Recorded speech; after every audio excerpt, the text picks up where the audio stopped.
Hi, this is Crystal Starr with iChakra's Zen Center, and today we're talking about green aventurine crystals. Now this little stone right here is so comforting, so loving, so healing for your emotions. I always recommend it when my clients are holding on to a lot of grief or heartbreak, if they're putting up emotional walls, or let's say they're attracting negative people. Then that means that your chakra is craving the same frequency that comes from this stone.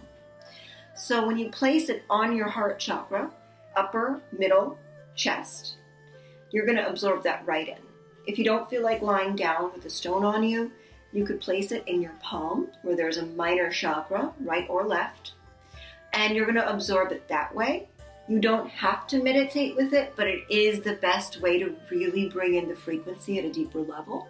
But you could always just hold on to it or place it on your body for a few minutes before you go to sleep.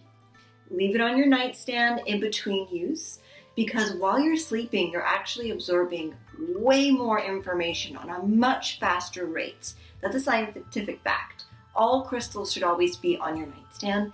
Make sure there's lots of sun and good positive energy around the stones. You don't want to keep it locked away in a drawer. If you want to look up green aventurine in Enchanted Crystals, then you want to turn to page, let's see here. You're going to turn to page 25 in my book, and you'll see information about all the aventurine. There's blue, yellow, red, green, so lots of good information here. Each color of aventurine is good for a different chakra. So the ones that are good for heart are green specifically. I don't recommend green aventurine if you're looking to attract love. That's a different stone. That's going to be rose quartz, and we're going to talk about that one next.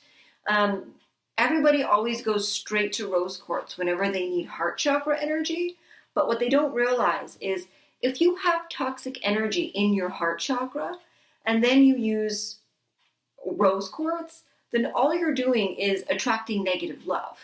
Because rose quartz's main function is to attract love. But that doesn't mean it's healthy.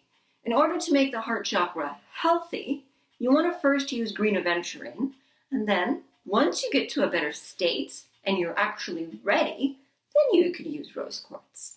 Now, if you have any questions about the heart chakra, about green aventurine, about how to heal grief, depression, heartbreak, I would love to answer your questions. So just leave your comments below, like and subscribe.